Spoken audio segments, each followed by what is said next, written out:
Jumlah mahasiswa menurut SIAM adalah 48. Waalaikumsalam Waalaikumsalam warahmatullahi warahmatullahi wabarakatuh. wabarakatuh. Oke.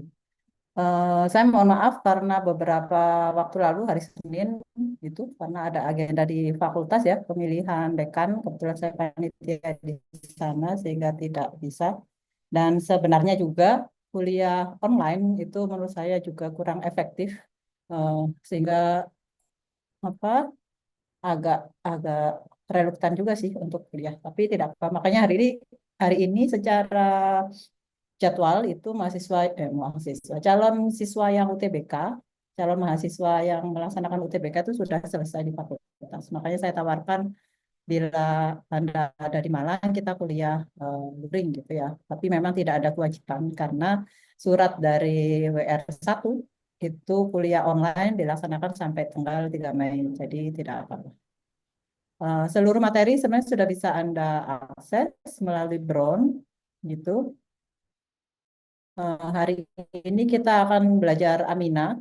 Seharusnya pekan yang lalu, hari Senin, bukan pekan. Hari yang lalu, hari Senin, di jadwal itu Anda juga sudah mulai membaca-baca ya, Amina. Untuk materi Amina yang saya masukkan di Brown ada 3 materi, semuanya sama topiknya. Seperti yang saya sampaikan sebelumnya bahwa Anda bebas belajar dari berbagai sumber pustaka, gitu. Di situ ada 3 PPT yang kami share, dan itu semuanya bisa dijadikan acuan. Nanti ketika kuliah di kelas minggu depan, nanti kita review ulang terkait dengan alkohol, karena kemarin alkohol itu banyak dan Anda belajar dari video YouTube saja, serta penugasan, sekaligus nanti hari Senin saya sampaikan nilai yang sudah Anda dapatkan dari kegiatan di pekan lalu terkait dengan alkohol. Nah, yang hari ini mungkin sebelum kita mulai materi, saya mau mengingatkan agenda yang sesuai dengan RPS. Karena sekarang KPS-nya itu sangat detil. Kalau RPS-nya bilang apa, itu harus disampaikan ke mahasiswa. Mahasiswa nanti mengisi kuesioner, apakah setiap saat dosen mengikuti atau mematuhi RPS, gitu-gitu ya. Nah, jadi kita sekarang memasuki antara pekan 10 atau 11. Kalau dihitung UTS itu 2 pekan, maka kita di pekan 11. Tuh, nggak ada masalah lah ya. Kita minggu kedua setelah UTS. Ya, di sini saya tulis week 10. Kalau di Brown saya tulis seingat saya week 11 gitu. Karena menghitung ini ya. Oh enggak, Ding. Ini RPS-nya menghitungnya week 10 ya, karena dihitung UTS itu 1 pekan saja. Nah, di week 10 ini untuk CPMK-nya Anda bisa melakukan sintesis dan reaksi-reaksi amina gitu. Kemudian ada penugasan yang harus Anda selesaikan. Waktunya 1 minggu, artinya kalau tugasnya diberi hari ini, maka Anda akan mengerjakannya paling lambat di submit itu di pekan depan. Nanti di Brown akan saya sesuaikan seperti itu. Nah, apa yang tugas apa yang harus Anda buat? Mahasiswa cari jurnalnya, minimal jurnal yang berisi tentang sintesis dan reaksi alkohol, dan reaksi amina.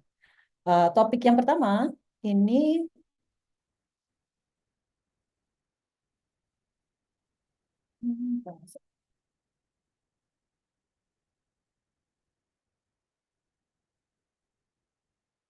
topik yang pertama ini adalah topik di pekan yang lalu tentang sintesis dan reaksi alkohol, ether, dan epoksida. Dan topik yang kedua adalah topik di pekan ini. Saya akan menunjukkan contoh bagaimana Anda mengerjakannya, gitu ya. Di sini tertulis minimal 3 jurnal. Lebih dari itu tentu boleh, kurang dari itu ya mungkin tidak apa-apa. Saya rasa tidak apa ya. Nah, kemudian terkait penugasannya, di sini ada alkohol, ether, dan epoksida. Nanti Anda pilih salah satu ya. Misalnya saya memilih alkohol saja, Bu. Boleh gitu. Dan amina. Jadi jurnalnya minimal bukan 3, tapi minimal 2. Ini saya revisi. Misalnya satu jurnal tentang alkohol, satu jurnal lagi tentang amina.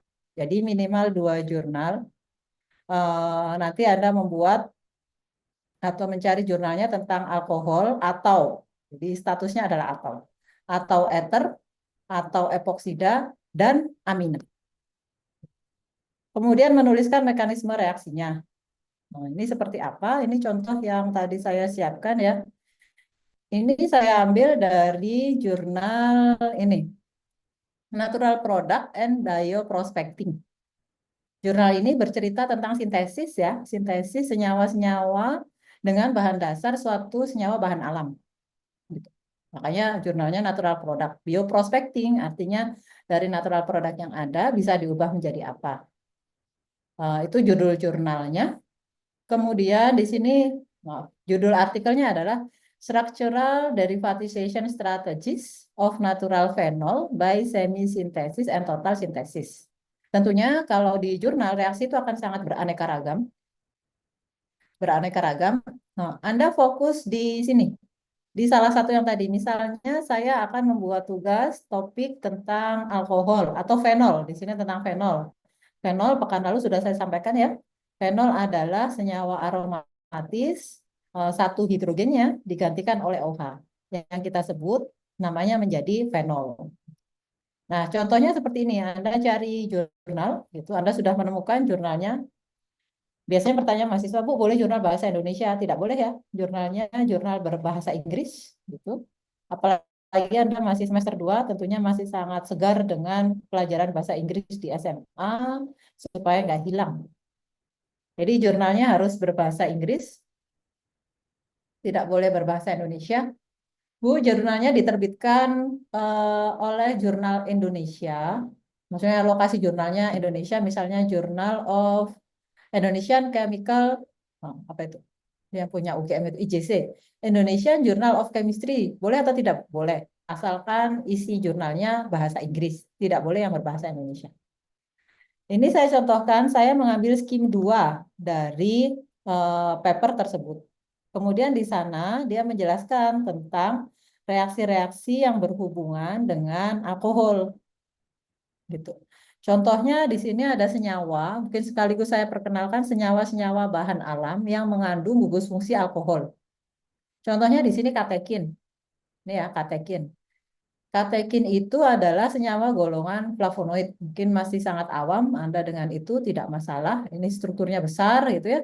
Tetapi konsepnya adalah yang sudah Anda pelajari bahwa jika ada satu senyawa aromatis seperti ini, kemudian satu hidrogennya tergantikan oleh OH, maka kita sebut senyawa ini adalah senyawa fenol atau fenolik ya. Ini ada hidroksil-hidroksil, ini ada OH-OH. Di sini ada OH, ada banyak sekali OH-nya, ada 1, 2, 3, 4, 5. Ada 5 hidroksil. Gitu. Kemudian senyawa katekin ini direaksikan dengan dodekanoil chloride. Ini ya, dodekanoil chloride. Nah, ini saya tuliskan nih senyawanya. Karena di paper ini dia hanya menuliskan dodekanoil chloride. Secara insting, Anda sebagai mahasiswa kimia harus tahu kira-kira dodekanoil itu seperti apa. Dodekanoil chloride. Ada yang masih ingat dodekanoil chloride ini termasuk golongan senyawa apa? Silakan resen supaya kita berkomunikasi ya walaupun online gitu nggak hanya saya yang bicara-bicara. Ada yang masih ingat dodekanoil chloride? Nah, ini sudah saya gambarkan nih di sebelah kiri nih dodekanoil chloride. Termasuk golongan senyawa apa? Misalnya kita punya alkana, alkana, ya. Kemudian ada asam karboksilat, ada yang sudah kita pelajari adalah golongan alkohol, itu isomer fungsionalnya adalah ether. Nah, kalau dodekanoil chloride itu ada yang tahu tidak? Itu termasuk senyawa apa? Klaster besarnya atau golongan besarnya. Ada yang ingin Ingin menjawab? menjawab Ibu. Asam karboksilat. Kan. Siapa yang Ester. present? Siapa yang? Coba, Halo. siapa? Esther. Ya, silakan Esther. Silakan Esther, maaf. Saya bingung. Pertanyaan saya siapa Nama yang saya resen dulu ya, resen dulu ya. Oh, Rice. Ya, biar saya bisa mencari orangnya nih. Oh, Belinda. Oke, Belinda, silakan, Belinda. Termasuk dalam golongan itu, ester. Belinda menjawab dodekanoil klorida ya, yang saya tanyakan ya. dodekanoil klorida ini Belinda menjawab ester. Yang lain, Rafif? Termasuk asil klorida, Ibu. Termasuk asil klorida. Oke, Ya. saya tampung dulu jawabannya. Ada yang menjawab ester, asil klorida. Eka, sama Kalau tidak apa-apa. gugus CO-nya itu menurut saya keton, Ibu. CO-nya keton. Oke, ada lagi?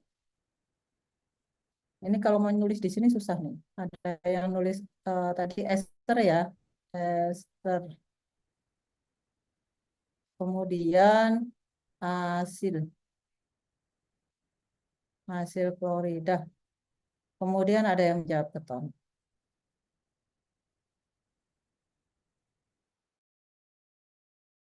Oke, sudah?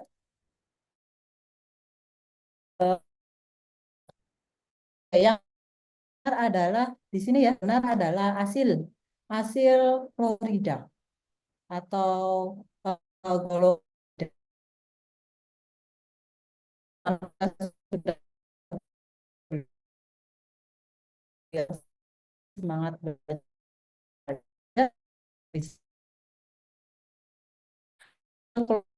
Ini di sini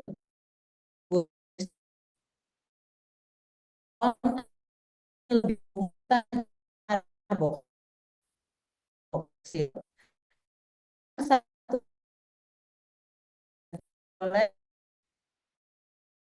itu kita dengan asida.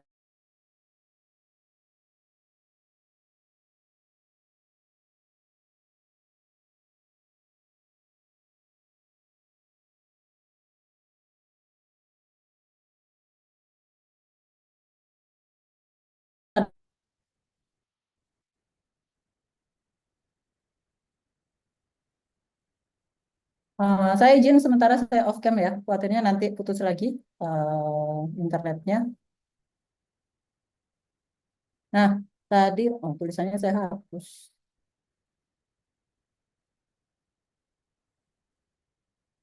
Jadi yang lalu kita sudah mempelajari, mungkin sebelumnya juga Anda sudah belajar dengan Pak Farid tentang alkil halida. Nah, pekan lalu saya sampaikan ya, kalau suatu alkana kehilangan satu hidrogen, kemudian digantikan dengan halogen, maka namanya menjadi alkil. Sebelah sini adalah alkil dan ini adalah halogennya. Jadi propil klorida. Nah, ini ada tambahannya nih.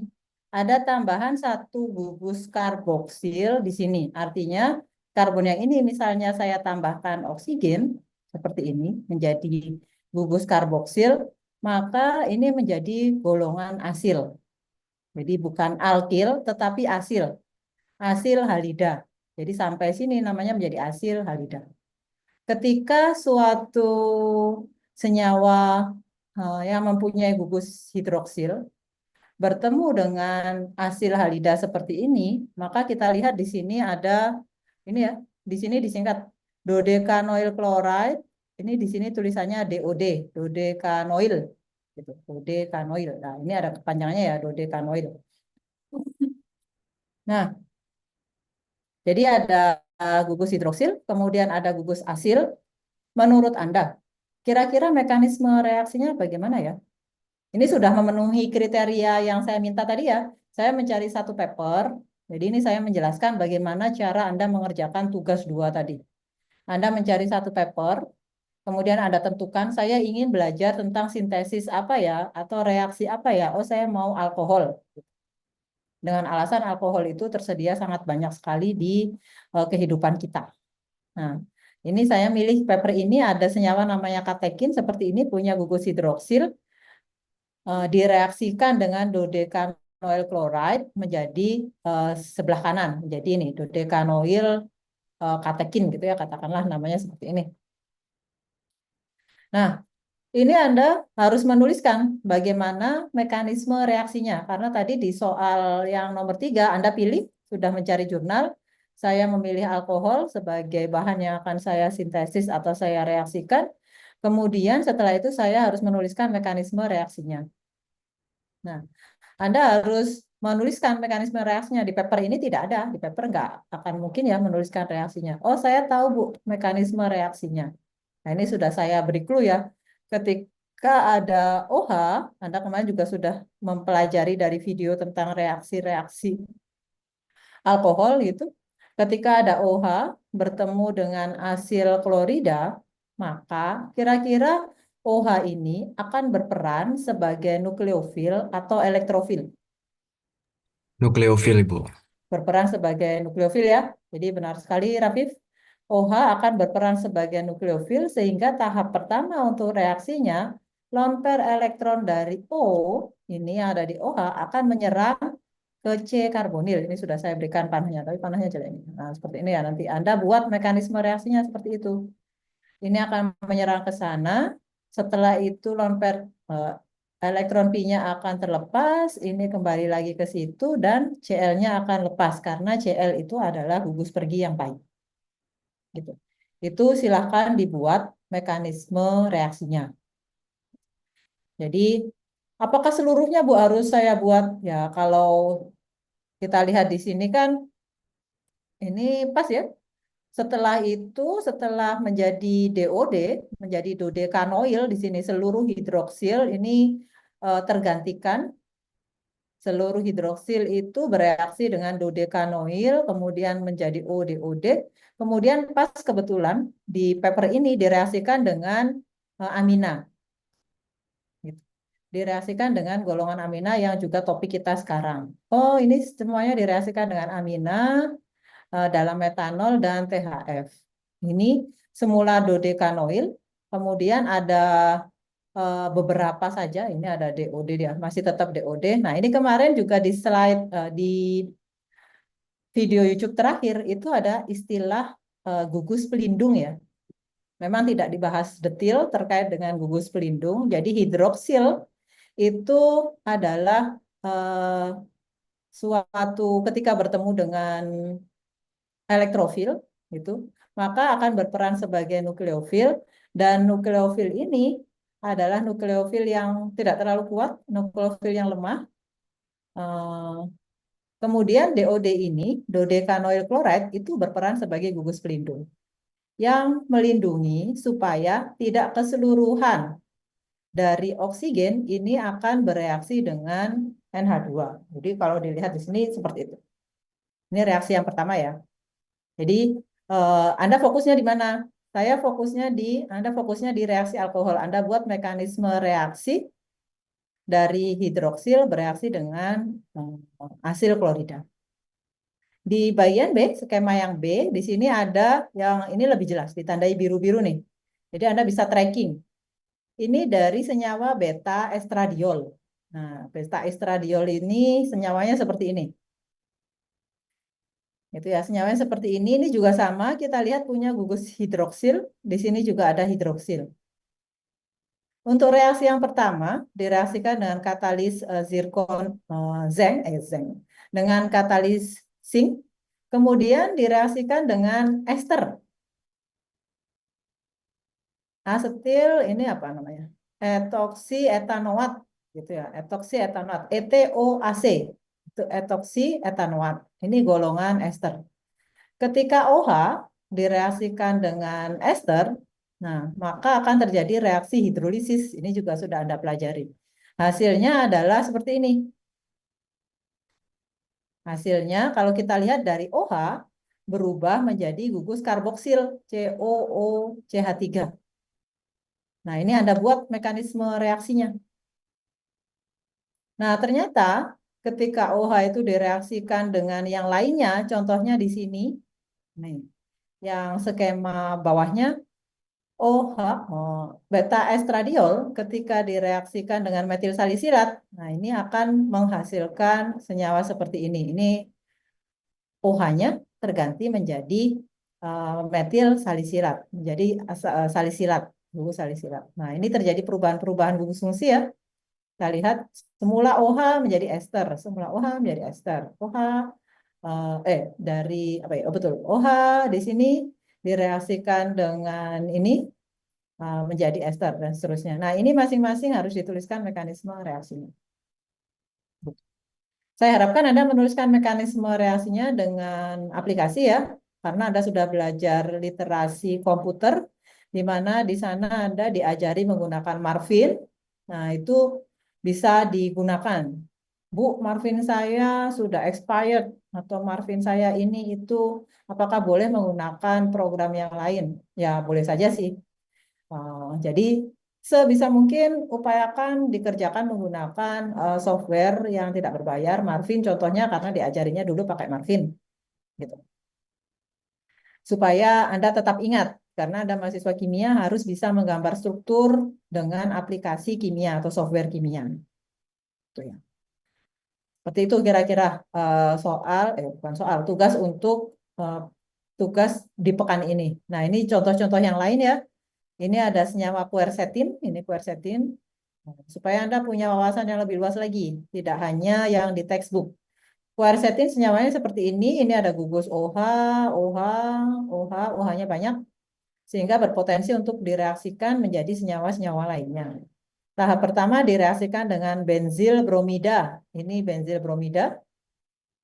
Nah, tadi OH, lone pair elektron di sini, punya lone pair elektron berperan sebagai gugus nukleofil yang akan menyerang ke C yang berikatan dengan Br, kemudian Br-nya lepas. Maka didapatkan OBN. O menjadi benziloksi, gitu ya.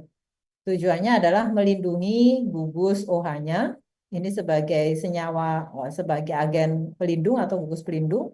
Setelahnya baru OH yang di sini direaksikan dengan metil iodida, berperan metil iodida. Ini M-nya bermuatan positif, parsial positif, I-nya negatif. Nah, lagi O akan menyerang ke metil menghasilkan OMe. Nah, itu seluruh mekanisme reaksinya harus dituliskan. Seperti itu. Dari jurnal yang Anda pilih. Itu ya, tugasnya lama.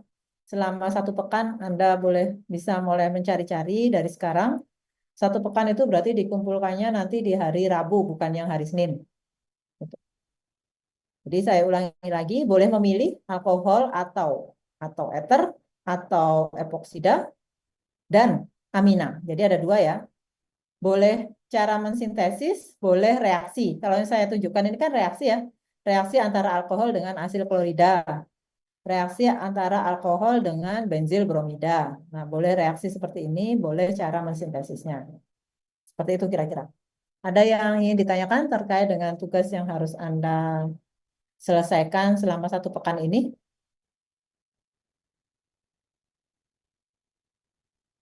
Tidak ada? Oh ya, Eka, silakan Eka.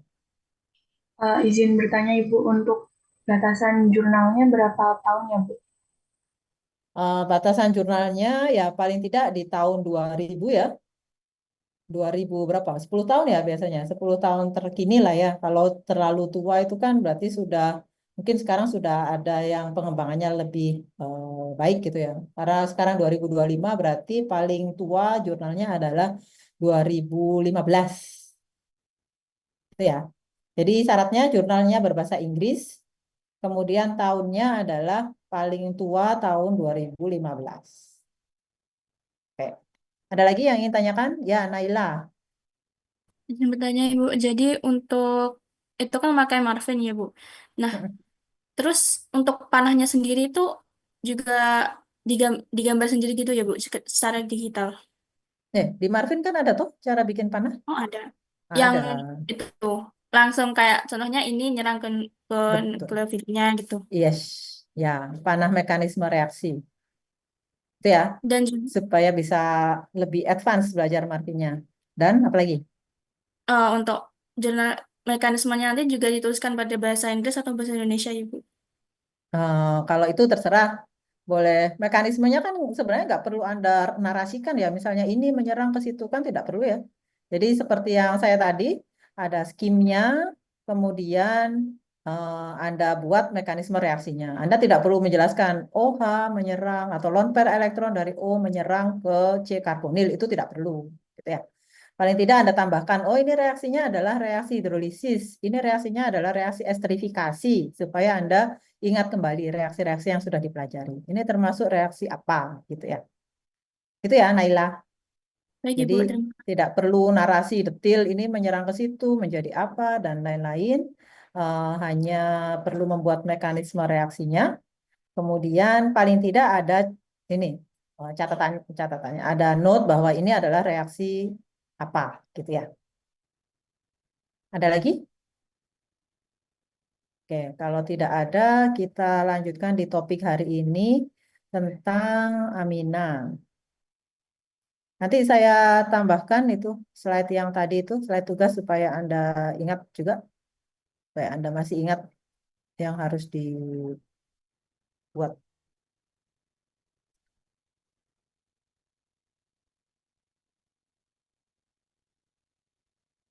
Untuk Amina, karena ini sudah pertemuan kedua ya harusnya, dan kemarin saya beri tugas Anda untuk membaca. Saya tidak meminta Anda menjawab sesuatu gitu terkait tugas Amina. Jadi ini saya asumsikan Anda sudah membaca bagian depan gitu. Nah, bedanya dengan alkohol tadi saya tunjukkan contoh-contoh banyak ya, senyawa bahan alam yang mengandung gugus hidroksil. Contohnya tadi ada quercetin gitu, ada beta-sitosterol dan seterusnya.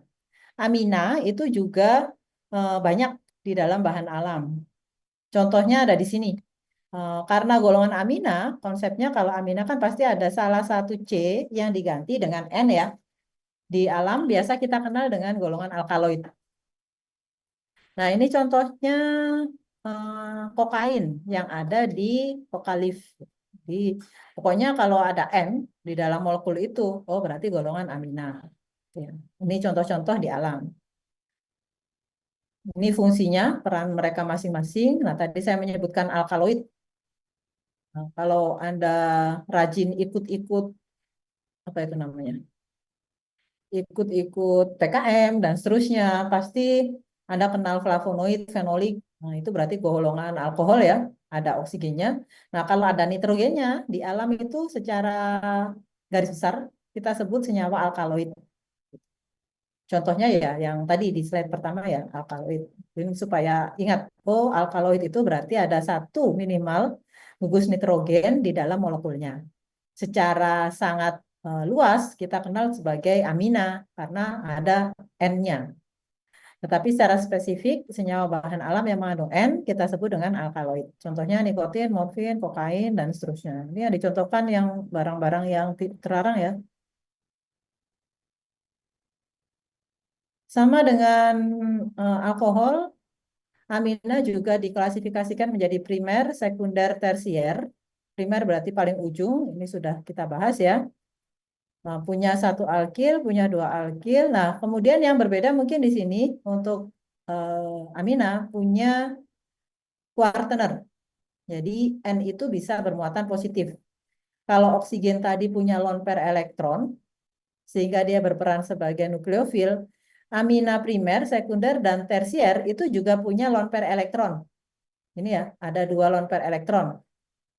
Ketika dalam bentuk primer, sekunder, dan tersier, maka amina ini akan berperan sebagai nukleofil juga. Karena lone pair elektron ini bisa menyerang ke karbon yang lain. Tetapi ketika amina itu dalam bentuk kuartener, kuartener berarti N-nya berikatan dengan 4 hidrogen, katakanlah, atau 4 alkil lainnya, maka N ini menjadi bermuatan positif. Pada saat itu, amina kuartener itu tidak berperan sebagai nukleofil, tapi berperan sebagai elektrofil. Jadi, saya ulangi berkali-kali tentang nukleofil dan elektrofil itu adalah kunci ketika Anda ingin melakukan mekanisme reaksi. Anda harus tahu mana yang merupakan elektrofil dan mana yang merupakan nukleofil. Kalau tidak, Anda tidak akan bisa memulai reaksi organik. Jadi, selama ini mahasiswa kalau ditanya apa yang sulit dari kimia organik, mekanisme Bu, itu karena Anda tidak paham siapa yang menyerang siapa. Gitu ya. Dalam kehidupan kita kan kalau kita kaya kita akan memberi ya normalnya gitu. Kita akan memberi ke orang lain. Sama. Kalau suatu atom itu punya elektron yang banyak berlebihan, dia bisa memberi. Dia akan berperan sebagai nukleofil, memberikan elektron ke atom lain. Tapi ketika kekurangan seperti ini, mungkin tandanya yang agak aneh ya, kekurangan tapi dikasih plus itu ya. Jadi plus itu yang harus diingat adalah sudah habis elektronnya, maka dia tidak bisa berperan sebagai nukleofil. Nah, kalau ada amina kuartener, bereaksi atau kita reaksikan dengan senyawa lain, maka amina kuartener ini akan berperan sebagai elektrofil. Dia membutuhkan elektron, bukan memberikan elektron seperti layaknya amina yang lain. Nah, itu yang perlu sekali diingat-ingat oleh Anda supaya tidak bingung ketika memulai reaksi. Nah, ini contohnya saya rasa tidak ada masalah. Kemudian ini beberapa contoh lainnya, ada common name, ini saya harapkan Anda sudah membaca.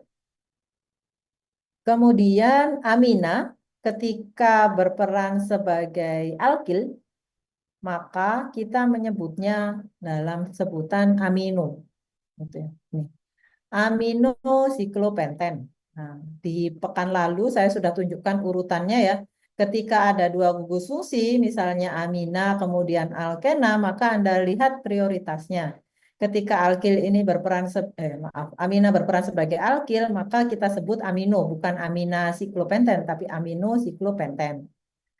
Gugus fungsi utamanya adalah siklopentana. Gitu. Aminobutyric acid. Nah, ini ketika ada asam dan ada amina. Gitu. Kemudian ketika ada alkohol dengan amina, nah ini aminosikloheksanol. Jadi amina ini prioritasnya paling rendah ya. Ketika ada asam juga kita menggunakan asam sebagai gugus fungsi utamanya. Ini sama, name is based on longest carbon chain, dan seterusnya.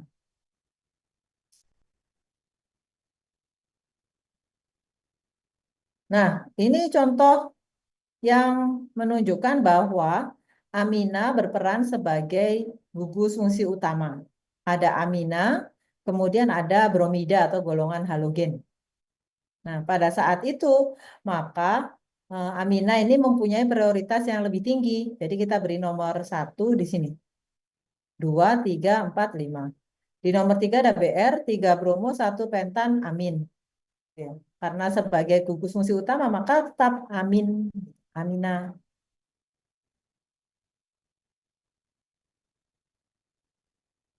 Kemudian ini contoh lain, jika ada substituen yang terikat langsung, kayak tadi ya ini berarti apa namanya tersier, nitrogennya, aminanya tersier karena ada 2 metil yang terikat di sana. Jika ada substituen pada nitrogen berarti N-nya ya, maka kita beri prefix, kita beri awalan N. Ini menunjukkan letak substituen ini ada di N, terikat di N. N, N, berarti ada 2 ya, dimetil 3 heksan amin. N, N. Menunjukkan CH3-nya ini ada terikat di N. Kemudian amina juga ada dalam bentuk senyawa aromatis. Misalnya ini nama dagangnya anilin, berarti benzena. Kemudian 1 hidrogennya digantikan dengan amina, berarti anilin. Kalau kemarin benzena 1 hidrogen diganti dengan OH, namanya fenol. Dan seterusnya. Ini tadi NN, berarti ada etil yang terikat di atom nitrogen. Heterosiklik amina. Nah, heterosiklik berarti ada senyawa siklis di mana 1 karbonnya diganti dengan N, maka kita sebut dengan hetero. Kalau ada senyawa siklis misalnya benzena semuanya C gitu ya, itu kita sebut dengan homosiklik, bukan heterosiklik karena seluruh siklisnya terdiri dari atom karbon. Salah satu digantikan dengan N, kita sebut dengan heterosiklik. Jika siklik amin, ketika menamai siklik amin dan nitrogen is assigned position number 1. Jadi untuk siklis, nitrogennya pasti harus nomor 1, tidak boleh di tempat lain. Gitu. Kalau ada banyak, bagaimana Bu? Ya dipilih. Ini nomor 1, 2, 3, mengarah ke yang paling dekat N berikutnya. Gitu. 3, 4, kemudian 5, 6. Ini siklis yang pertama. Kemudian N berikutnya siklis yang kedua, di sini diberi nomor 7, 8, 9. Gitu ya. Ini diberi nomor 7 karena N ini berikatan langsung dengan alkena, bukan di sini. Ini golongan basa puril. Jadi penamaannya N pasti diberi nomor 1 dari cincin yang besar ke cincin yang lebih kecil. Ini strukturnya. Tadi lone pair elektron dari N, ini di sini ya. yang menyebabkan dia bersifat sebagai nukleofil. Saya rasa ini tidak ada masalah. Senyawa kiral ini juga sudah Anda pelajari ya, S dengan R. Ada yang masih ingatkah tentang S dan R? Biar kalian nggak ngantuk, tak tunjuk-tunjukin. Ada yang bisa menjelaskan apa maksudnya S dan apa maksudnya R? Silakan Resen. Ya, silakan Belinda. Nah, Belinda semangat sekali, saya senang. Baik, Menunjuk. izinkan saya menjawab. Ya, Untuk S itu kayak seperti urutan jika diputar atau dihitung, itu S itu berarti berlawanan arah jarum jam. Seperti kalau ini kan yang paling prioritas kan etana dulu, kemudian etana, kemudian ya silakan dilanjutkan. kemudian Prioritasnya yang mana nomor satunya? prioritasnya itu yang ini NH2 atau amina ini. Kemudian ke arah kiri, Nomor duanya yang mana? nomor 2-nya yang metana. Metana, ini. Ya, Ini nomor 2, yakin? S itu berlawanan arah jarum jam. Heeh. Oh, diputar dulu Ibu. Yang H ini ditaruh ke belakang, Ke belakang itu berarti kita beri nomor berapa? nomor 4. 4. Oke, Ya, sekarang kemudian tentukan nomor 2-nya. nomor 2-nya itu ada di etana, kemudian nomor 3-nya ada di, Bukan etana ya. Kita nyebutnya ini adalah etil. oh ya, Ya nomor kan? Kan 2-nya, kehilangan satu hidrogen. Kita sebut sebagai gugus alkil kan ya. Nomor 2-nya etil. Oke, kemudian nomor 3-nya itu ini ya. metil. Kemudian apa yang dilakukan setelah memberi nomor? Kemudian dihitung berdasarkan urutannya, karena ini kan ada di, kalau di Sebelum buku itu dihitung kan diapakan? dihitung urutannya. Jadi kayak Hmm. kalau misal berlawan Begini. arah jarum jam, iya. Kalau langsung begini kan searah jarum jam ya ini. Iya, tapi ini dipindah dulu ke apa ya? Dipindah dulu ke depan supaya hanya itu dianggap tidak bisa satu bidang dengan kita gitu, Ibu. Jadi bagaimana? Dihitungnya Heeh. hanya ini di etilnya ini ada di sebelah nomor 3, kemudian metilnya ini ada di nomor 4 ini. Oke, mungkin begini ya. Secara saya apa namanya? Saya summarize. Jadi untuk menentukan sudah betul bahwa inisial S itu dari ini sinister. Sinister itu artinya putaran optisnya berlawanan dengan jarum jam, gitu ya. Nah, untuk menentukan syarat utama ya, syarat utama kita bisa memberi S atau R. Syarat yang pertama dan utama bahwa karbon tersebut harus karbon kiral. Makanya di sini diberi tanda. Itu. Kalau bukan karbon kiral, maka kita tidak perlu susah payah menentukan S atau R karena tidak bisa kita tentukan. Nah, suatu karbon disebut C-kiral jika berikatan dengan 4 gugus fungsi lain yang berbeda. Gitu ya. Ini contohnya yang butana amin. Ini ada satu karbon yang mengikat amino, gugus fungsi amino, mengikat etil, mengikat metil, dan mengikat H. Sehingga persyaratannya terpenuhi bahwa atom karbon ini adalah atom karbon kiral. Ketika kita punya atom karbon kiral, maka kita harus memberi penanda apakah karbon kiral ini putaran optis aktifnya searah jarum jam atau berlawanan. Untuk menentukan searah atau berlawanan, maka kita beri penomoran prioritas gugus fungsinya. Sehingga tadi Belinda menyampaikan NH2 nomor 1, Bu. Etil nomor 2, metil nomor 3, kemudian hidrogen nomor 4. Nah, bagi yang lupa, bagaimana nomor ini bisa seperti ini ya? Silahkan dicek catatannya ya sebelum UTS. Pasti Pak Farid sudah menjelaskan ini karena masuk di bab stereokimia. Jadi berdasarkan berat atomnya. Intinya seperti itu. Setelah kita beri nomor, tahap selanjutnya Anda harus memposisikan atom dengan prioritas terkecil, yaitu H yang merupakan nomor 4, ini di belakang Anda, menjauhi Anda. Kalau tanda hitam seperti ini kan artinya itu menghadap Anda ya.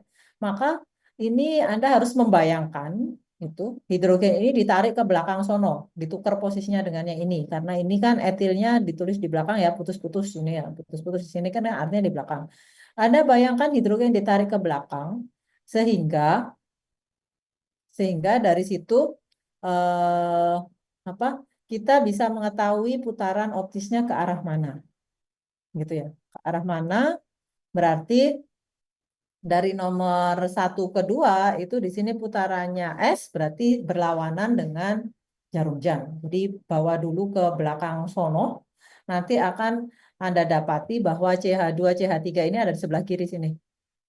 CH3 ini ada di sebelah kanan sana. Jadi silahkan diputar sampai dengan H nomor 4 di belakang. Jadi S itu berarti berlawanan dengan arah jarum jam. Kalau Anda tidak memutar ke belakang hidrogennya, maka seperti ini. Buku itu kan ke arah kanan ya, searah jarum jam ya. Kalau berlawanan kan harusnya seperti ini ya. Nah, kalau ini S, kalau ini R. Padahal nomor 2-nya di sini. Karena ini kita lihat ini kan garis putus-putus. Nah, artinya ini ada di belakang sana. Ini kita bawa ke depan. Kalau dibawa ke depan ini akan berubah di sini nih. CH3-nya akan pindah ke sini. Gitu ya. Jadi seperti itu, amina ini bisa saja dalam bentuk kiral. Kalau R berarti kebalikannya ya. Bisa dalam bentuk kiral seperti ini. Anda harus tetap ingat bagaimana R dan S. Nah, ini contoh yang lain, kiral amina. Kalau ini tadi yang kiral adalah karbonnya ya. Kiral amina di sini karbonnya kiral, kemudian berikatan dengan 4 gugus fungsi lain. Kalau yang di sini, karena tadi nitrogen itu bisa ada dalam bentuk kuartener, maka kalau nitrogen kuartener kan artinya dia mengikat 4 gugus fungsi lain yang berbeda. Nah, ini kita lihat ada N positif, berarti kuartener artinya tangannya ada 4, berikatan dengan fenil, yang di atas ini fenil, kemudian berikatan dengan tersier butil, berikatan dengan metil, berikatan dengan etil. Nanti Anda lihat sendiri nih. Ini R. Nah, R berarti nomor 1-nya siapa dan seterusnya silahkan dipelajari. R berarti searah dengan jarum jam putaran optis aktifnya.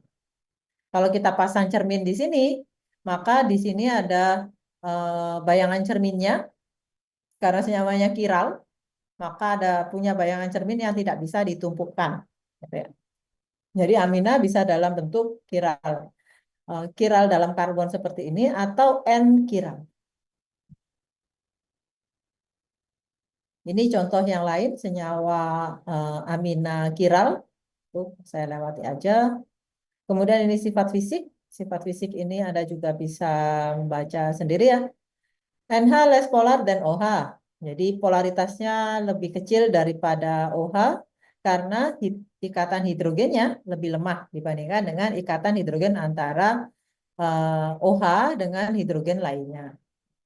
Nah, tertiary amin cannot hydrogen bond. Kalau N-nya itu tersier, maka tidak bisa membentuk hidrogen bonding. Karena sudah full ya, nggak punya elektron yang buat berinteraksi dengan hidrogen. Sehingga mempunyai boiling point yang lebih rendah daripada primary, secondary, atau tertiary. Kelarutannya soluble in water, kemudian dengan adanya cabang akan meningkatkan kelarutan. Most amine smell like rotting fish. Berarti baunya tidak enak ya kalau amina. Ini kebasaannya. Lone pair of electron on nitrogen can accept a proton from acid. Nah, ini lone pair elektron punya pasangan elektron bebas sehingga nitrogen bisa can accept a proton from acid. Artinya dia berperan sebagai nukleofil ya. Jadi nukleofil dan sifat basa itu linear. Sesuatu yang sifatnya basa pasti akan bereaksi dengan asam. Suatu nukleofil akan bereaksi dengan elektrofil. Itu kira-kira. Jadi asam dengan basa, nukleofil, dan elektrofil. Reaktivitas amina Ini contohnya amina berperan sebagai nukleofil ketika bereaksi dengan metilamin, maka lone pair elektron akan menyerang C, I sebagai leaving group akan pergi membentuk ikatan yang baru C dengan N. Saya rasa ini nggak ada masalah. Jadi sifatnya basa. Ini konstanta kesetimbangannya tidak ada masalah. Saya lanjut ke sini apa? Resonansi. Nah, ini ada senyawa amina dalam bentuk siklis, contohnya pirol. Pirol itu siklik 5, satu karbon digantikan dengan N, kemudian ada ikatan rangkap di sana ya. Nah, ini mudah sekali mengalami protonasi membentuk quaternary amin.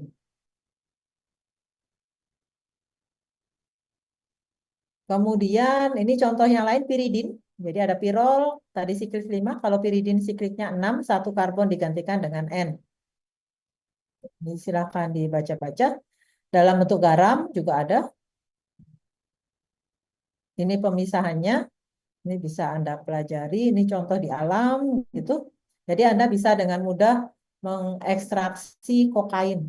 Wah, tapi jangan ya. Nanti biasanya anak kimia itu, orang-orang kimia itu kalau misalnya Anda pulang kampung gitu ditanya kuliah di mana? Di kimia. Wah, bisa bikin bom gitu ya. Dari sini ada ada itu baru nih. Wah, bisa ekstraksi kokain nanti dijual. Jangan jangan melakukan ini ya. Nah, ini tidak masuk dalam bahasan kita. Itu nanti akan Anda pelajari di semester 5, mempelajari fragmen dan seterusnya ini ya. Nah, ini kita masuk di reaksi. Reaksi amina dengan suatu senyawa, contohnya karbonil. Padahal contoh di sini bukan. Ini amina yang dicontohkan adalah amina primer. Nah, tadi sudah saya sebutkan ketika amina itu primer, sekunder, atau tersier, maka ada lone pair elektron. Menyebabkan amina ini akan bersifat sebagai nukleofil. Maka tahap pertama yang akan terjadi kalau Anda punya senyawa keton atau aldehid, direaksikan dengan amina, pasti tahap pertama adalah lone pair elektron akan menyerang ke C karbonil. Kenapa demikian? Ketika ada atom karbon berikatan rangkap dengan oksigen, kita tahu oksigen ini punya lone pair elektron yang banyak ya. Elektron, karena oksigen masih punya pasangan elektron bebas yang banyak, otomatis di sini pasti akan parsial negatif ya. Kalau O-nya parsial negatif, pasti C-nya parsial positif. Jadi sama dengan reaksi tadi, elektrofil dan nukleofil. Suatu nukleofil atau atom yang punya banyak pasangan elektron bebas, maka dia akan bersifat lebih elektronegatif dibandingkan yang tidak. Makanya kalau ada amina yang punya lone pair elektron, tahap pertama apa? Tahap pertama pasti lone pair elektron dari N ini akan menyerang ke C karbonil. Gitu. Kemudian ini akan berpindah. Kalau nggak pindah kan tangannya jadi 5, jadi nggak boleh. Kemudian di sini ada katalis asam ya. Maka di sini menjadi OH, kemudian kita membentuk C dengan N yang baru kita sebut dengan karbinolamin sebagai senyawa intermediate-nya. Nah, turunannya di sini macam-macam. Bisa dalam bentuk imina, jika Y itu alkil di sini ya. Jika ini H, gitu maka kita sebut dengan imina. Jadi imina itu apa? C berikatan dengan N, ikatannya ikatan rangkap. Kalau C dengan C rangkap kan kita sebut alkena. Kalau C dengan N rangkap kita sebut dengan imina atau biasa dikenal basasif. Kalau di sini Y-nya ini OH, jadi NOH gitu ya. Maka kita sebut senyawanya adalah oksim. Kalau di sini N lagi, NH aksen gitu. Di sini Y-nya kita sebut dengan hidrazon. Jadi senyawa turunannya banyak. Anda bisa buat imina, oksim, atau hidrazon dengan mereaksikan keton atau aldehid dengan amina primer. Gitu.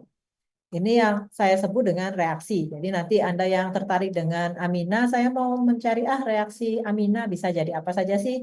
Nah, ini salah satu contohnya. Kita bisa buat imina, oksim, atau hidrazon.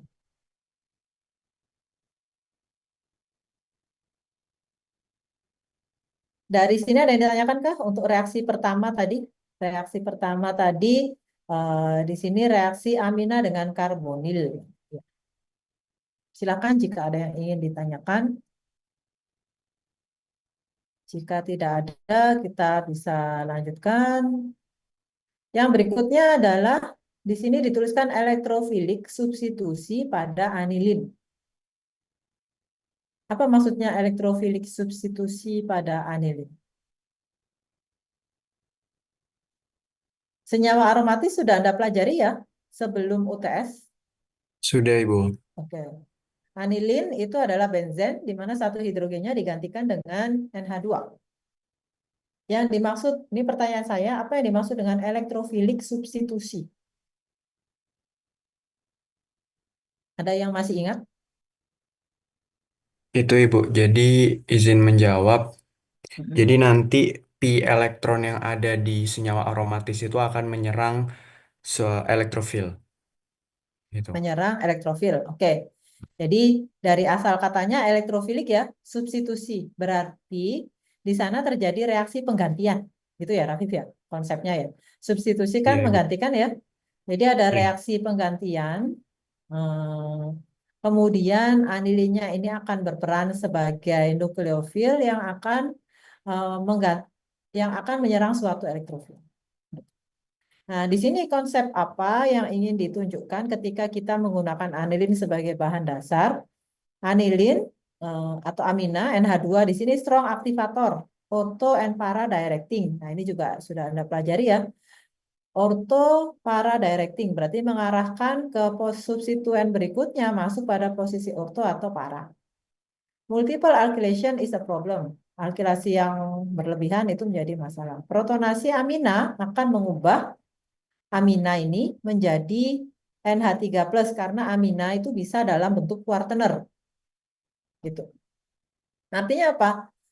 Jika kita punya amina dalam bentuk aromatis yaitu anilin dan saya tidak ingin elektrofilik saya itu masuk ke posisi ortho atau para, tapi saya inginnya ke posisi meta, maka saya ubah amina ini menjadi NH3 positif. Gitu. Supaya substituen berikutnya itu masuk ke posisi meta. Nah, ini contoh yang pertama, yaitu protonasi pada amina. Dengan penambahan katalis asam kuat, NH2 bisa menjadi NH3+. Nah, dari teraktivasi menjadi deaktivasi. Konsep ini akan sangat penting buat Anda ketika di semester 4 nanti. Jadi Anda nggak boleh lupa. Dan biasanya lupa sih. Karena nanti kita akan belajar bagaimana melakukan retrosintesis ya. Jadi amina dengan adanya H+ gitu, dengan strong acid akan berubah menjadi NH3 positif pada saat menjadi NH3 positif seperti ini berperan sebagai deaktivator. Ketika berperan sebagai deaktivator, maka jika kita reaksikan dengan elektrofil yang lain, maka elektrofilnya akan masuk di sebelah sini, akan di posisi meta. Tetapi kalau dalam bentuk activated seperti ini, Anda mau reaksikan dengan substituen lain, dengan elektrofil lainnya akan masuk di posisi di situ atau di sini. Di orto, maaf bukan yang ini, nggak bisa. Ini lupakan. Di bagian orto atau para terhadap aminan. Jadi salah satu strategi untuk mendeaktivasi adalah melakukan reaksi dengan asam, kemudian berubah menjadi NH3+. Selain anilin, ada yang disebut piridin. Piridin itu satu karbonnya, ini termasuk golongan heterosiklis ya, karena siklisnya tidak full karbon, tetapi satu karbonnya digantikan dengan N. Jadi berbeda dengan anilin. Anilin itu homosiklis, karena seluruh cincin siklisnya itu terdiri dari karbon, karbon, karbon, karbon. Satu hidrogennya digantikan dengan NH2. Kalau piridin, satu karbonnya digantikan dengan N. Digantikan dengan N. Nah, elektrofilik substitusi pada piridin itu akan mengarahkan substituen pada posisi nomor 3. atau posisi meta terhadap N. Jadi Anda tidak usah susah payah mengubahnya menjadi kuartener, tapi langsung bisa direaksikan dengan contohnya ini reaksi brominasi, itu akan masuk ke posisi nomor 3. Gitu. Mekanisme reaksinya bisa dilihat di sini. Bisa dilihat di sini ya. Ini karena tadi reaksinya adalah aromatik substitusi, berarti piridin ini berperan sebagai nukleofil. Jadi berperan sebagai nukleofil. Makanya bisa menyerang ke elektrofil, yaitu nitronium. Gitu kira-kira. Nah, ini contohnya reaksi nitrasi piridin. Gugus nitroniumnya akan masuk ke C nomor 3. Tetapi tidak akan menghasilkan produk dengan posisi substituen di nomor 2 dan nomor 4. Nah, alasannya karena posisi ini, posisi 2 dan 4 itu menyebabkan attack at two position would have an unfavorable resonance structure in which the positive charge is delocalized on the nitrogen. Jadi, jika pada posisi nomor 2, maka pada suatu saat seperti ini muatan positif akan ada pada N. Sementara N itu sifatnya adalah sebagai nukleofil atau punya lone pair elektron. Nah, kalau positifnya ada di sana, maka tidak memenuhi aturan oktet. Karena jumlah elektron di sekitar N hanya ada 6. 1, 2, 3, 4 dari ikatan ini dan 5, 6. Dia nggak boleh punya elektron yang lain. Itu yang menyebabkan substitusi elektrofilik pada piridin tidak mungkin terjadi pada posisi 2 atau 4. Ini sama halnya dengan yang ini sama ya, masih posisi 2 dan seterusnya. Jadi beberapa mekanisme reaksi pada piridin ditunjukkan di sini.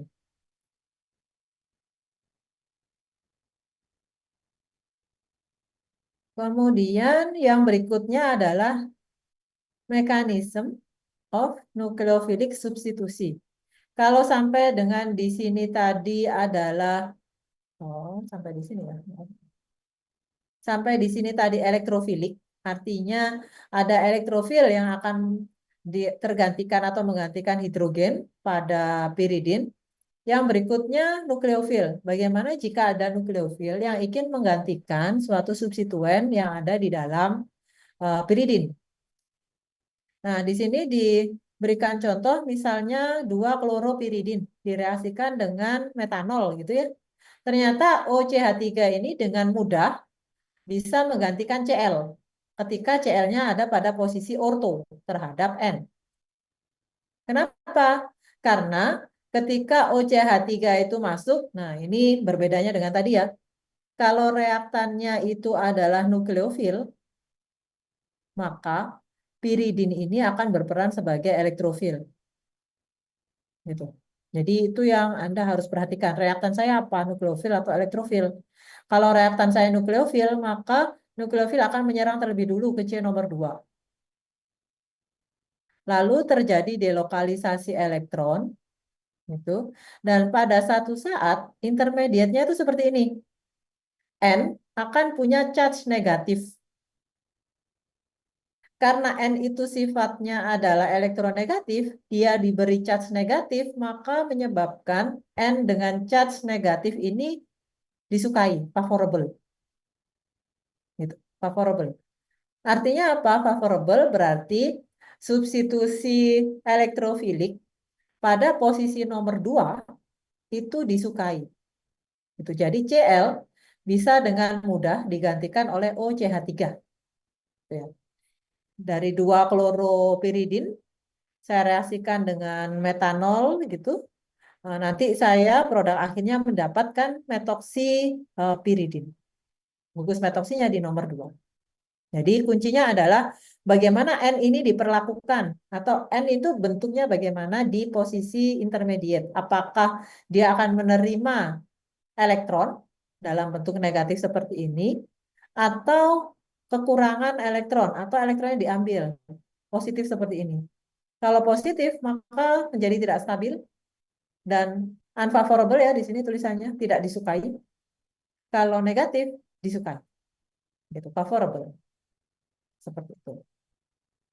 Jadi ada dua reaksi yang sudah diperkenalkan, substitusi elektrofilik atau substitusi nukleofilik. Anda harus hati-hati dengan istilahnya. Kalau substitusi nukleofilik berarti ada nukleofil yang akan menggantikan sesuatu. Tapi kalau substitusi elektrofilik berarti ada elektrofil yang akan menggantikan sesuatu dalam cincin itu.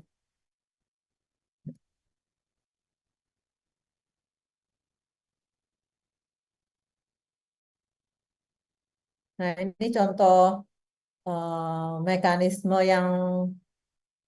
nukleofilik substitusi. Dijelaskan bahwa substitusi pada posisi 3 not observed. Kenapa? Karena muatan negatifnya ini nggak pernah mampir ke nitrogen.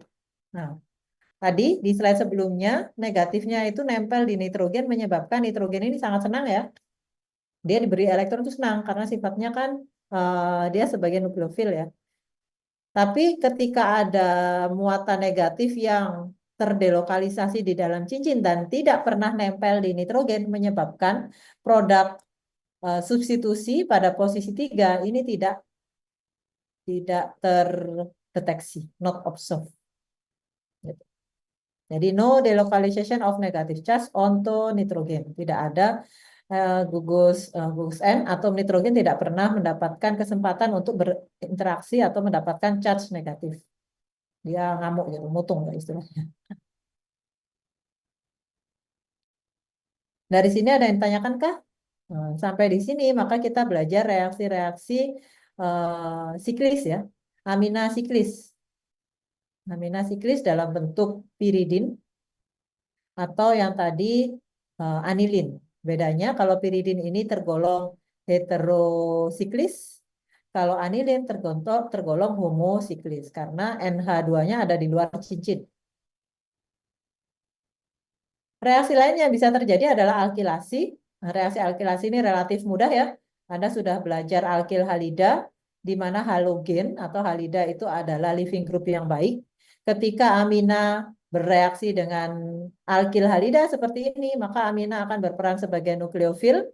Nukleofil akan menyerang C yang berikatan dengan living group, kemudian Br-nya lepas. Dihasilkan garam amonium. Ini tersieri amin. Ini contoh alkilasi yang sangat berguna untuk membentuk tetraalkil amonium salt. Nanti bisa Anda baca. Nah, ini yang saya contohkan di paper tadi. Asilasi aminah. Ini ya tadi ya kita kembali ke tadi. CO karbonil berikatan dengan Cl, maka kita sebut gugus ini dengan gugus asil. Gugus asil ini sangat reaktif karena punya Cl yang merupakan living group yang baik. Sehingga kalau asil bereaksi dengan amina, tahap pertama ya amina berperan sebagai nukleofil menyerang ke C karbonil, Cl-nya lepas. Udah satu tahap itu saja. Kita bisa membuat CO berikatan dengan N. Nah, ini kita sebut dengan gugus amida. Nah, ini banyak sekali ya. Hari ini diperkenalkan perubahan-perubahan gugus fungsi. Dari amina, kita bisa membuat amida dengan cara mereaksikan amina dengan asil halida. Reaksi ini tergolong sebagai nukleofilik asil substitusi. Karena senyawanya, kalau saya bilang nukleofilik asil substitusi, berarti senyawanya senyawa linear ya, bukan aromatis. Kalau aromatis itu pasti di depannya nukleofilik aromatis substitusi atau aromatis ya senyawa aromatis ya, ini kan asil. Jadi kita bisa membuat amida dengan mereaksikan amina dengan asil halida. Reaksinya sangat sederhana karena asil halida itu sangat reaktif. Reaksi asilasi juga bisa terjadi ketika kita punya senyawa aromatis, contohnya anilin direaksikan dengan asetil klorida, membentuk asetanilida. Nah, ini nanti Anda akan praktikum sintesis astanilida pada saat semester 3 nanti. di lab kimia organik, Anda akan belajar melakukan sintesis asilasi. Ya, teorinya diberikan sekarang, prakteknya nanti di semester 3 Anda melakukan sintesis ini, astanilida.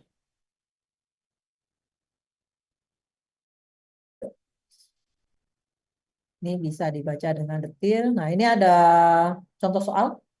So, how you would accomplish the following synthetic conversion in a good yield?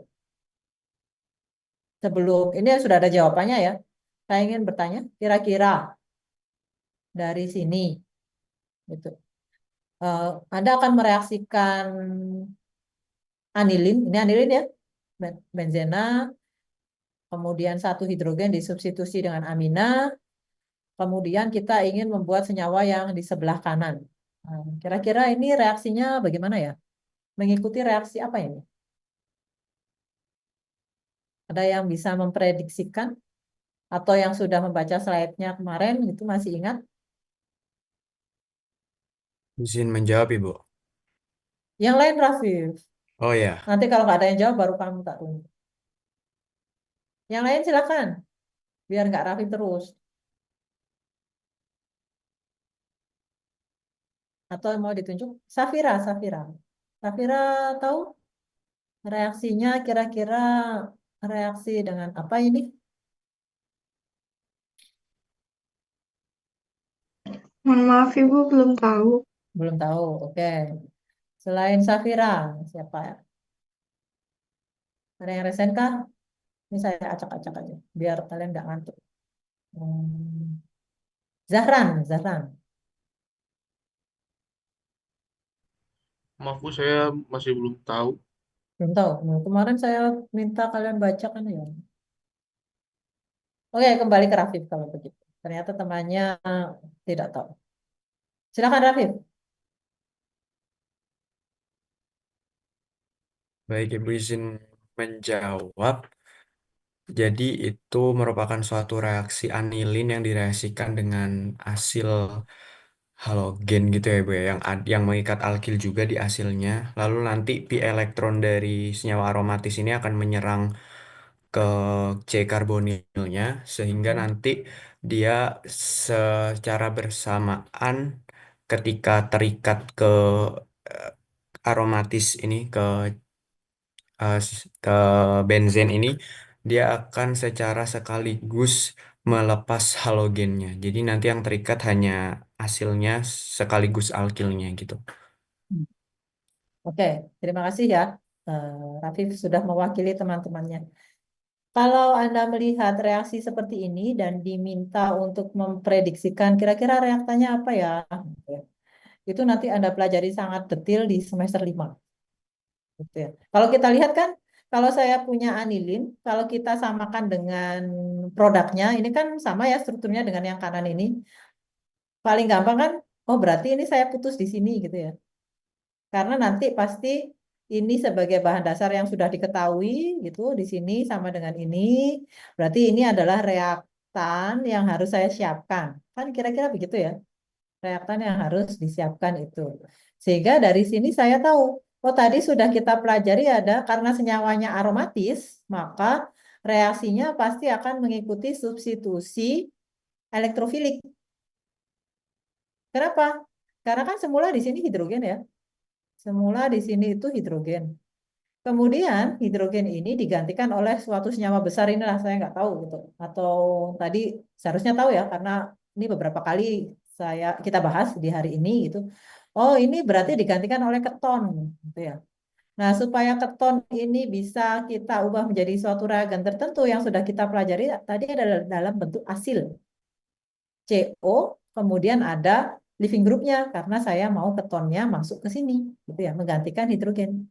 Jadi kalau ditanyakan jenis reaksinya apa? Oh, substitusi elektrofilik gitu. Substitusi elektrofilik aromatis karena senyawanya adalah senyawa aromatis. Bahan dasarnya apa? Karena diputus di sana, maka kan oh kalau setelah diputus salah salah cari ada itu ya penghapus eraser. Repot sekali nih kalau mau Nah, kalau ini saya putus di situ, gitu, maka saya akan mendapatkan senyawa seperti ini ya. Ini saya putus separuh jadi lebih pendek. Terus di sini, nah, ini ya. Nah, tadi kita sudah belajar asil ya, karbonil, maka di sini harus kita beli suatu lone living group, misalnya Cl, seperti itu. Sehingga nanti bisa dengan mudah kita reaksikan. Jadi, bagaimana kamu mendapatkan produk yang baik? Nah, ini reaksinya adalah Friedel-Crafts asilasi. Saya harapkan Anda masih ingat dengan reaksi ini ketika belajar di sana tadi, di sebelumnya. Nah, tetapi kalau misalnya kita menggunakan substitusi elektrofilik aromatis dengan Friedel-Crafts asilasi, maka lone pair elektron ini yang akan langsung menyerang ke sini. Ya, Rafif ya. Nah, ini contohnya. Ini sehingga di sini disebutkan jika kita mencoba dengan Friedel-Crafts asilasi pada anilin, maka akan terjadi disaster, gitu kira-kira. Kenapa disaster? Karena free amino group would attack both the acid chloride and the Lewis acid. Akan menghasilkan produk seperti ini. Karena NH2 adalah gugus pengaktifasi. Nah, caranya bagaimana? Caranya bagaimana supaya NH2 itu berubah menjadi gugus yang inaktif. Nah, inaktif. Maka diperlukan suatu gugus pelindung. Jadi sama dengan alkohol kemarin ya, di subbab terakhir Anda belajar gugus pelindung. Gitu. Nah, apa yang bisa kita lakukan? Kalau reaksinya tadi hanya satu tahap sampai di sini, maka kita akan mendapatkan kompleks seperti yang di sini, yaitu suatu amida NH2CO. Ini kan amida ya. Supaya tidak membentuk amida yang kompleks seperti ini, maka tahap pertama yang dilakukan adalah membuat NH2 ini inaktif. Jadi, we can control the nucleophilicity of aniline amino group by converting it to the simple amide. Harus simple, karena ada tahap terakhir yaitu hidrolisis. Tidak boleh yang kompleks, harus simple. Which is still activating an ortho, yang masih akan tetap mengarahkan ke posisi ortho. Setelah itu baru kita lakukan reaksi Friedel-Crafts asilasi.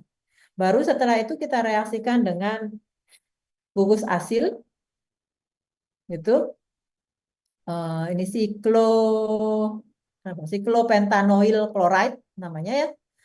Nah, setelah kita blok aktivitas dari NH2 supaya N-nya tidak menyerang langsung, maka baru kita reaksikan dengan siklopentanoil chloride.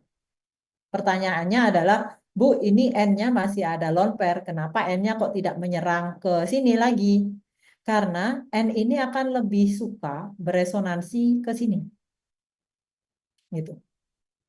Jadi kalau tidak ada COCH3, tidak kita reaksikan dengan etanoil chloride terlebih dahulu, N ini akan langsung menyerang ke C yang ini. Nah, kita deaktivasi namanya dengan cara memberikan etanoil chloride, maka lone pair elektron ini lebih suka terdelokalisasi. Jadi kimia organik itu atau senyawa organik itu kestabilannya akan lebih mudah atau lebih stabil jika ada delokalisasi elektron. Jadi kita bisa memaksa dia mendelokalisasikan elektronnya.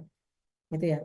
Jadi N akan lebih suka elektronnya bergerak-gerak di sini nih daripada langsung menyerang ke C karbonil. Gitu.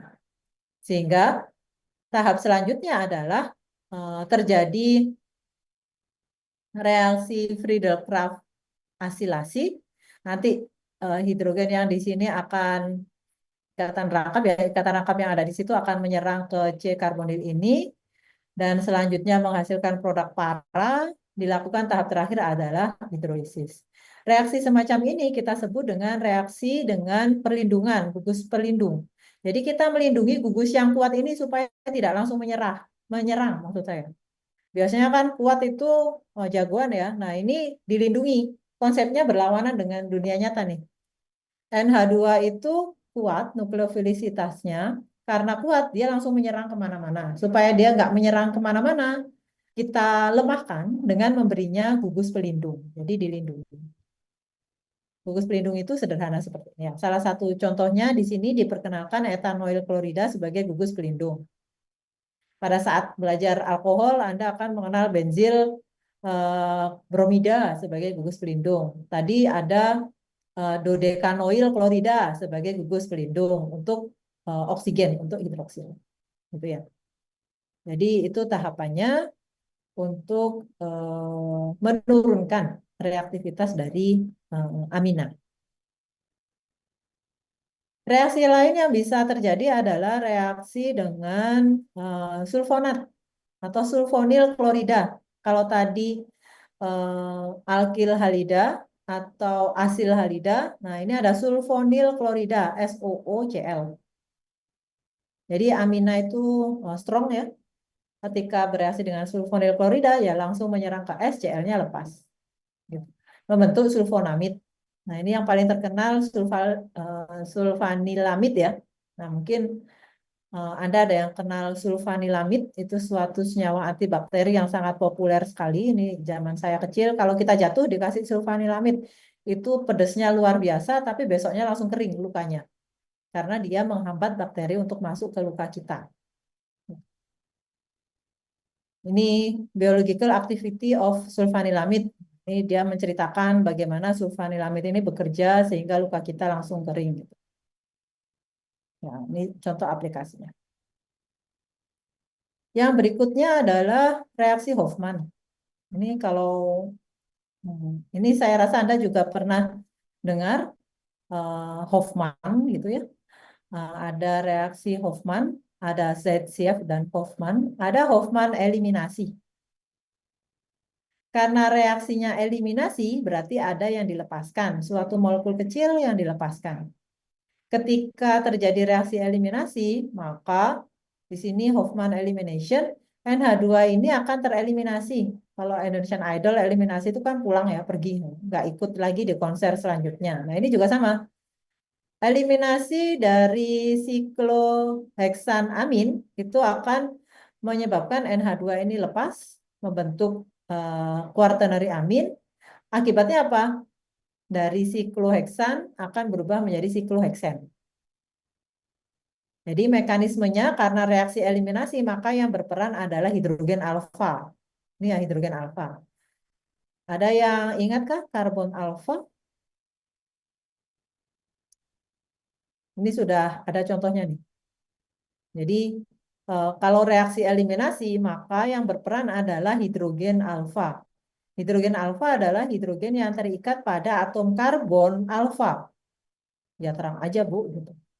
Atom karbon alfa itu artinya apa? Atom karbon yang ada di sebelah atom karbon yang berikatan langsung dengan N. Jadi bukan di sini ya alfa itu. Cn ini sebagai utamanya, sebelahnya kita sebut dengan alfa. Di sini kita sebut alfa, ini beta, gamma. Hidrogen yang terikat ke C alfa kita sebut dengan hidrogen alfa. Hidrogen alfa itu sifatnya keasamannya kuat. Sehingga kalau kita reaksikan misalnya dengan OH, OH minus akan menyerang H alfa, kemudian terlokalisasi ke sana, ininya lepas. Ya. Jadi reaksi eliminasi itu pasti akan menghasilkan alkena. Gitu. Oke. Ini netral amin, kemudian reaksi yang lain metilasi amin. Karena nama reaksinya adalah metilasi, berarti kita memasukkan gugus metil. Contohnya reaksi amina dengan metil iodida menghasilkan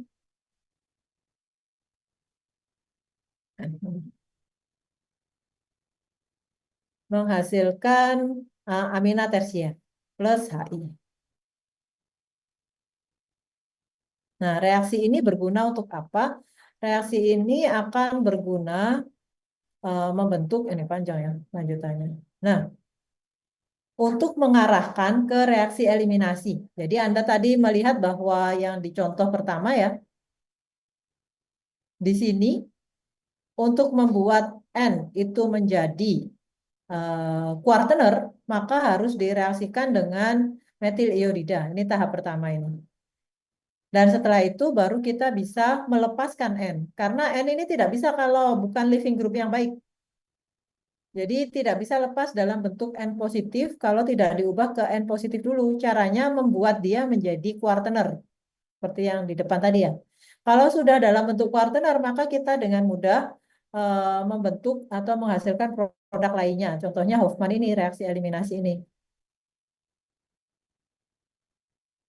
Nah, seperti ini ya, untuk menghasilkan alkena. Jadi, tahapan reaksinya adalah kalau ada OH, ada H+, H alfa diambil, baru ke sana, dan N-nya lepas. Jadi, kalau Anda mau melakukan reaksi eliminasi dengan bahan amina, maka Anda harus ubah dulu menjadi kuartener amin. Saya kira seperti itu.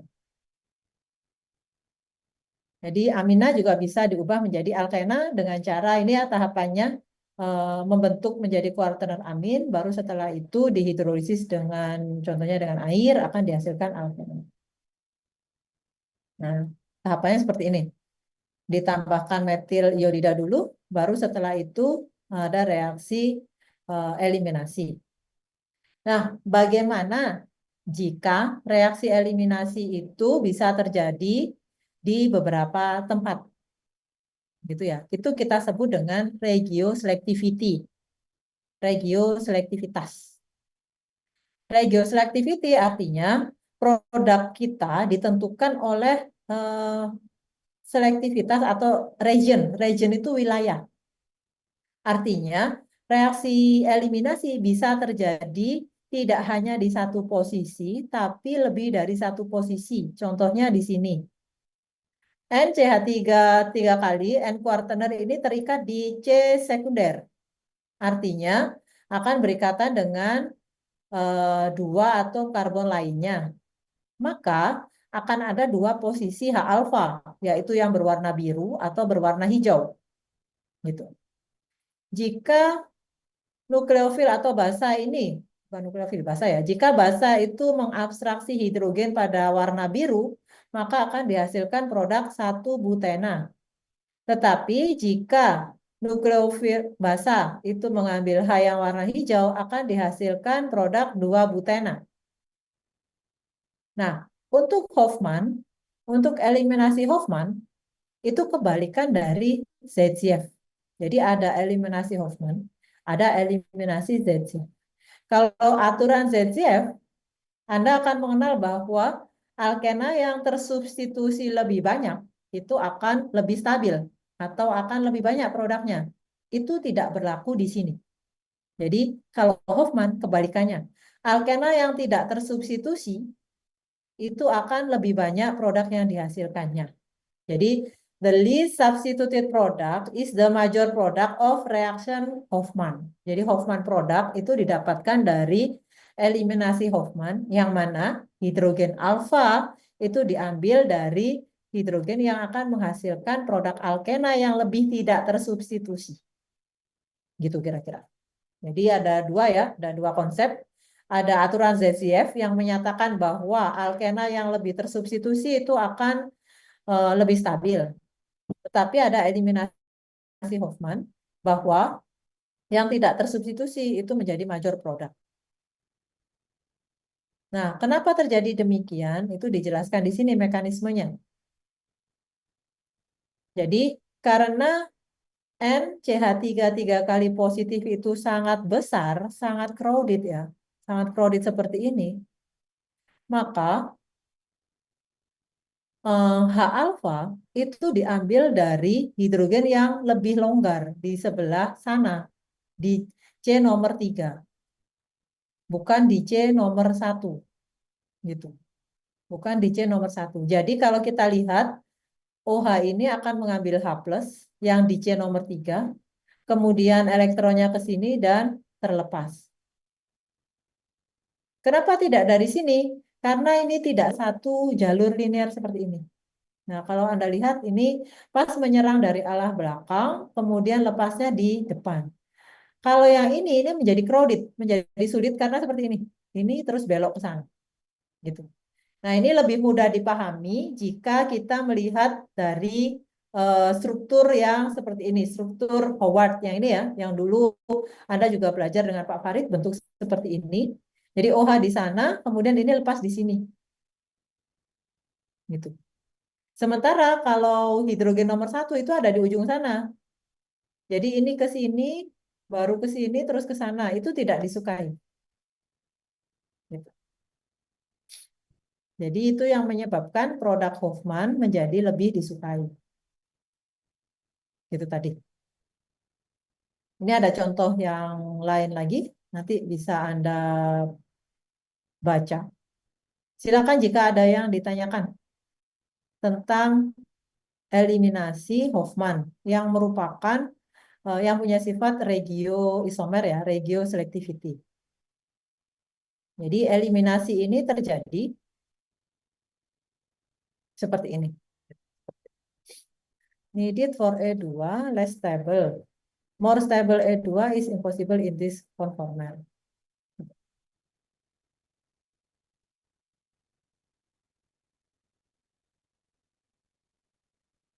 Ada yang ingin ditanyakan kah?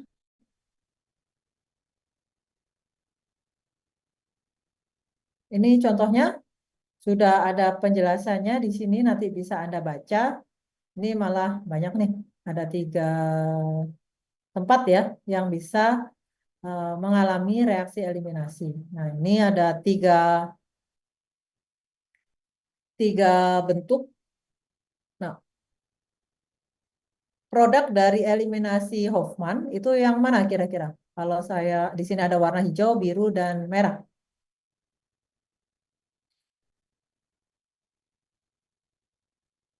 Sudah diberi jawaban tadi. Kira-kira yang mana produk yang sesuai untuk eliminasi Hofmann?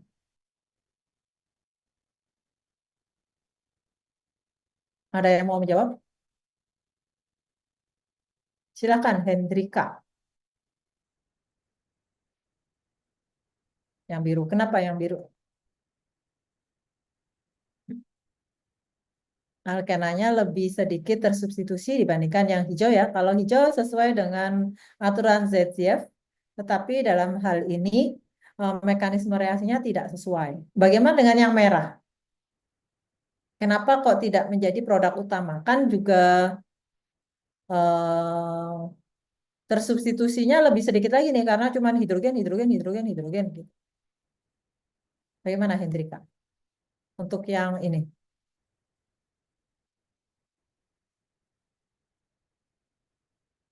Produk merah itu didapatkan dari sini. OH menyerang ke C alfa yang ada di sini, yang terikat ke N tersier. Kenapa itu tidak menjadi produk utama?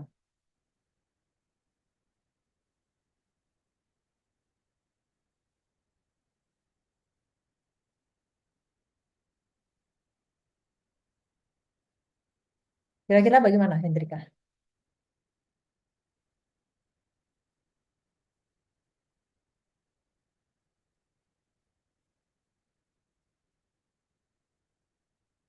Ya, silakan. Silakan dilihat-lihat. Kan sama-sama alkena juga ya?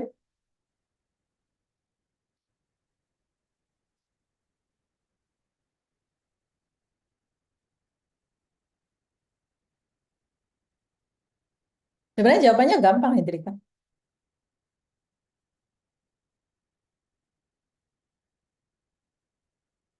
Perhatikan bahan dasarnya, Hendrika.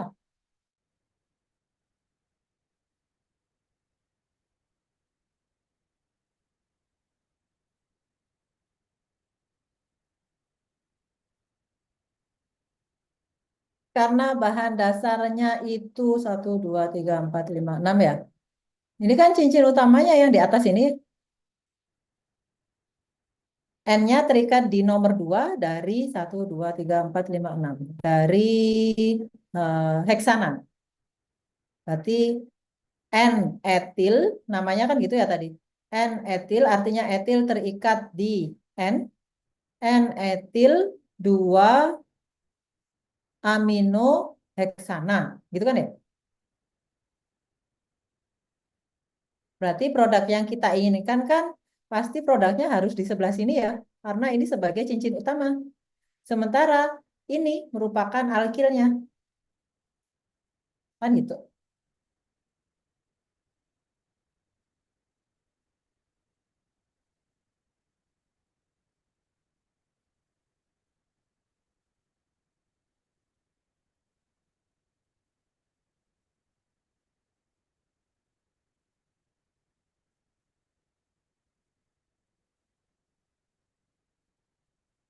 Jadi produk eliminasi amina otomatis kan harus berasal dari yang di sini.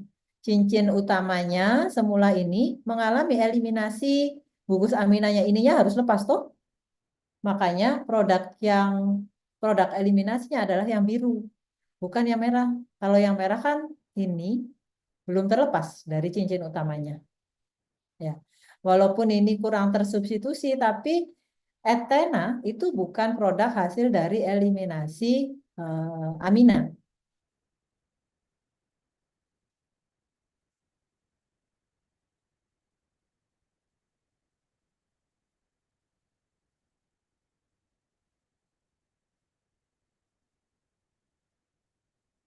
Nah, ini tadi penjelasannya. Mana Pak? The first green alkane has disubstituted double bond. Ini 2. The second, ini monosubstituted. And the red alkane, ethylene, has unsubstituted. We predict that the red product will be favored. Jadi alkena ini dalam hal struktur itu pasti yang paling disukai karena semuanya kan tersubstitusi, CC alkenanya itu hanya tersubstitusi oleh hidrogen. Kalau yang di sini ini 2 hidrogen.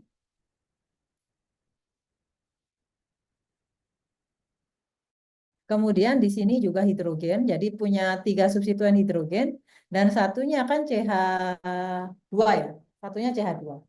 Kalau ini semuanya hidrogen, sehingga prioritasnya kan ini lebih ini yang lebih tidak tersubstitusi dibandingkan biru. Kemudian hijau ini yang paling rendah karena hanya berikatan dengan 2 hidrogen saja.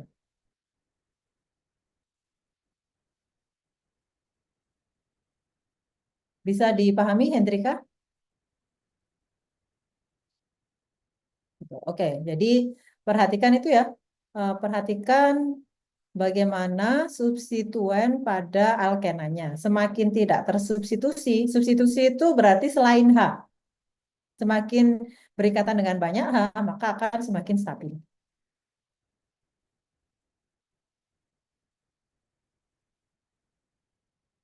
Sampai di sini ada yang ditanyakan kah?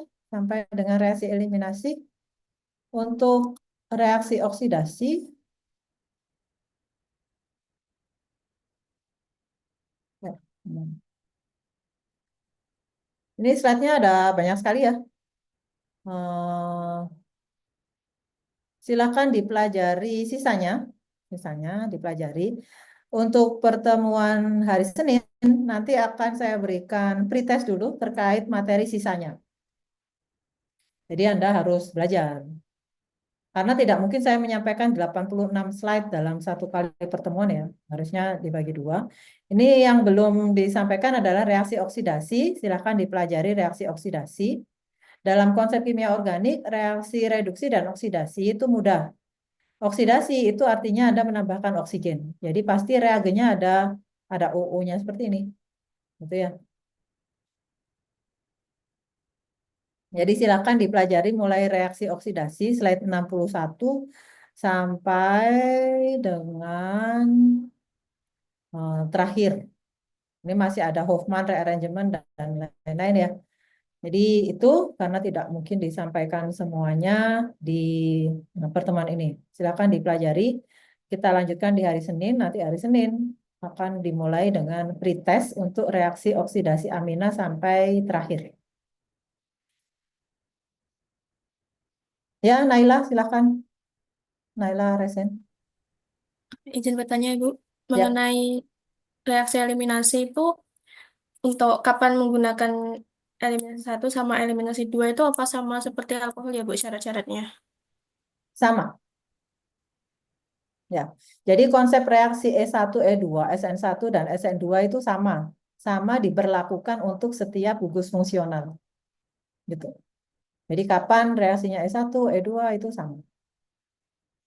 Itu ya, Naila. Baik, Ibu, terima kasih. Oke. Baik, karena waktunya sudah habis, silahkan dipelajari reaksi selanjutnya dari Amina. Jadi banyak self learning ya, karena banyak sekali materinya yang tidak mungkin satu persatu dijelaskan. Nanti ditambah dengan tugas-tugas untuk supaya Anda bisa review secara mandiri. Terima kasih atas perhatiannya. Saya akhiri pertemuan hari ini. Sampai ketemu di hari Senin di kelas ya, hari Senin. Jadi yang belum ada di Malang, silahkan kembali ke Malang segera. Besok libur pula kan, kalian tambah santai-santai di rumah. Oke, saya akhiri. Wassalamualaikum warahmatullahi wabarakatuh. Waalaikumsalam. Waalaikumsalam warahmatullahi wabarakatuh.